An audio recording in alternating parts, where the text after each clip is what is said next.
Salut à tous les gamers créatifs. Aujourd'hui, on va s'attaquer à un rêve que franchement, on a tous eu au moins une fois devant notre écran. Mais si, tu sais très bien de quoi je parle, hein. T'es en pleine partie et là tu te dis « Ah, cette épée serait tellement plus stylée si elle était enflammée » ou « J'adorerais avoir ce meuble précis dans ma maison des Sims » ou encore « Et si je pouvais ajouter cette race de chien dans le jeu ?» Bref, cette petite envie de bidouiller, de personnaliser ton jeu pour qu'il te ressemble vraiment, ça c'est l'essence même du modding. Et la méga bonne nouvelle, c'est que c'est beaucoup plus simple que ce qu'on imagine. Alors aujourd'hui, on va casser ce mythe ensemble. L'objectif, c'est qu'à la fin de ce visionnage, t'aies tout ce qu'il faut pour te lancer. Et j'insiste sur un truc, c'est la promesse de la journée, on va faire ça sans taper une seule, unique, misérable ligne de code. Promis. Pas besoin d'être un génie de l'informatique, juste d'être passionné. Alors, voilà notre plan d'attaque. On va d'abord voir que non, le modding, c'est pas de la magie noire. Ensuite, étape super importante, on va choisir le bon jeu pour démarrer. Après, on va checker l'inventaire, les outils gratuits qu'il te faut, puis on plonge dans le grand bain. Ta première création, étape par étape.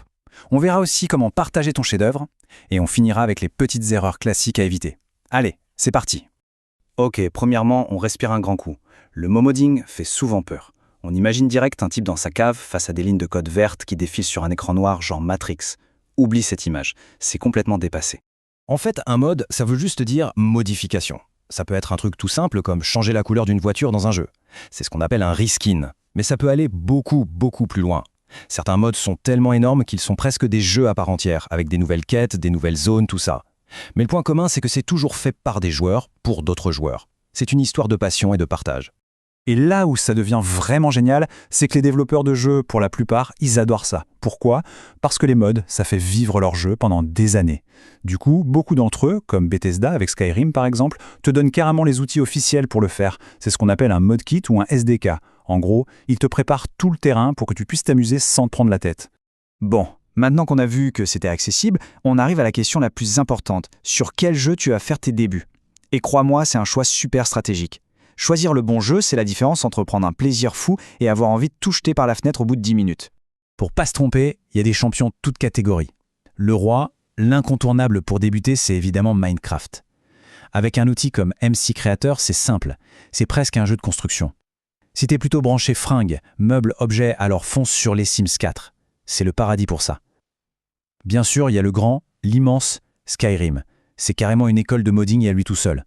Et enfin, des jeux comme Stardew Valley ou City Skylines sont aussi de super options avec des communautés très accueillantes et des mods assez faciles à créer. Pour résumer, ce que tu cherches, c'est un jeu avec une grosse communauté bien active. Ça veut dire des forums, de l'aide, des tutos partout, c'est vital. Check aussi si le jeu a des outils officiels fournis par les devs. A l'inverse, il y a des jeux à fuir au début. Tout ce qui est jeux multi-compétitifs genre Valorant, League of Legends, oublie. Leur système anti-triche bloque tout et c'est bien normal. Évite aussi les jeux qui viennent de sortir ou les jeux de niche. Il n'y aura personne pour t'aider. C'est bon, tu as choisi ton jeu ? Nickel. Alors maintenant, comme dans n'importe quel bon jeu de rôle, il est temps de s'équiper. On ouvre le menu, direction l'inventaire, et on va voir de quoi on a besoin. Et la bonne nouvelle, c'est que ça ne va rien te coûter. Tout est gratuit. L'arme ultime du modeur sans code, c'est ça, les éditeurs visuels. Des logiciels comme mCreator ou Sims 4 Studio, c'est de la magie en bouteille. En gros, au lieu de taper du code, tu as une interface avec des boutons, des menus, des curseurs. Tu veux faire une nouvelle pioche ? Tu cliques sur Créer un objet, tu choisis pioche, tu importes ton dessin, tu règles les dégâts avec une petite barre à glisser. Et pendant que tu fais ça, tranquillement, le logiciel écrit tout le charabia technique en arrière-plan. C'est toi le boss et lui, il exécute. Et à côté de ça, voilà le petit kit de base. Pour tout ce qui est image, texture, pas besoin de Photoshop. GIMP est un équivalent gratuit et super puissant. Si un jour la 3D te tente pour faire tes propres objets, Blender est la référence mondiale et il est gratuit aussi. Pour le son, ce sera Audacity. Pour jeter un œil dans les fichiers de config, Notepad++. Et pour décompresser les fichiers du jeu, 7zip. Voilà, avec ça, t'es paré pour 99% des situations. Allez, on a le jeu, on a les outils, l'échauffement est fini. Maintenant, on accepte la quête principale. C'est l'heure de mettre les mains dans le moteur et de transformer une idée que tu as dans la tête en un truc bien réel, que tu pourras voir et utiliser dans ton jeu. Mais avant de te jeter à corps perdu là-dedans, écoute bien ce conseil. C'est vraiment le plus important. Commence petit. Je le répète, commence avec un truc qui te paraît presque trop simple, presque ridicule. L'objectif, ce n'est pas de créer un nouveau DLC.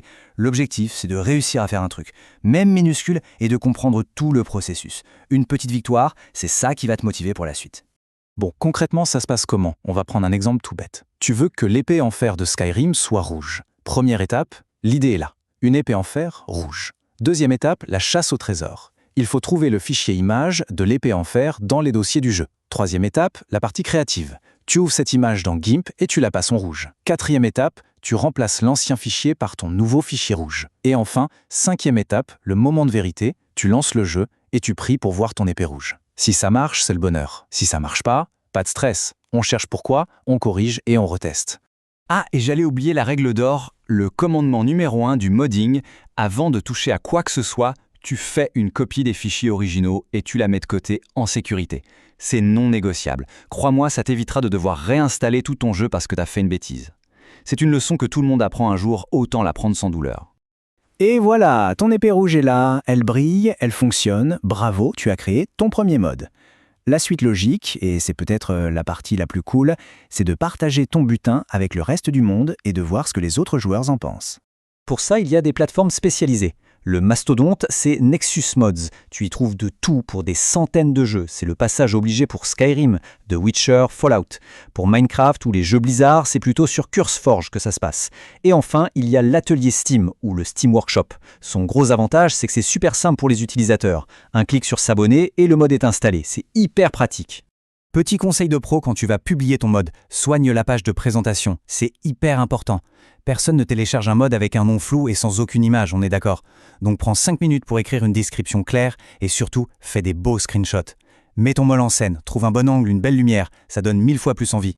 Allez, on termine avec un petit tour d'horizon des erreurs classiques, des pièges dans lesquels on est tous tombés au début. Comme ça, toi, tu pourras les voir venir de loin et les éviter.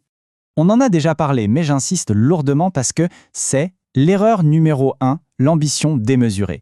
Vouloir créer une nouvelle planète avec 20 heures de quête pour son premier essai, c'est la garantie d'abandonner, frustré au bout d'une semaine. Je te promets, la fierté que tu vas ressentir en réussissant à changer la couleur d'une simple texture sera bien plus puissante et motivante pour la suite. Deuxième point, un peu plus sérieux, les droits d'auteur. C'est hyper tentant de vouloir mettre l'épée de Link dans un autre jeu, sauf que non. Les assets, c'est-à-dire les images, les modèles 3D, les sons d'un jeu appartiennent à leur créateur. Les piquer pour les mettre ailleurs, c'est non seulement illégal, mais c'est aussi très mal vu par la communauté. Le vrai défi, c'est de créer tes propres trucs. C'est bien plus gratifiant.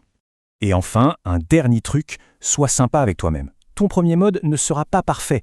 Il y aura sûrement des petits défauts. Et c'est pas grave. C'est même tout à fait normal. Personne ne sort un chef-d'œuvre du premier coup. Le plus important, le seul objectif, c'est d'aller au bout, de le finir. La qualité, ça viendra avec l'expérience. Et voilà, on a fait le tour. Franchement, maintenant, il n'y a plus d'excuses. Les outils sont là, ils sont gratuits, la connaissance est accessible, et des communautés entières sont prêtes à t'aider. La seule chose qui manque, c'est toi.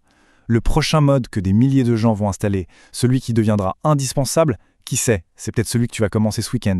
Si ce guide t'a aidé ou motivé, lâche un petit pouce bleu, ça fait toujours super plaisir.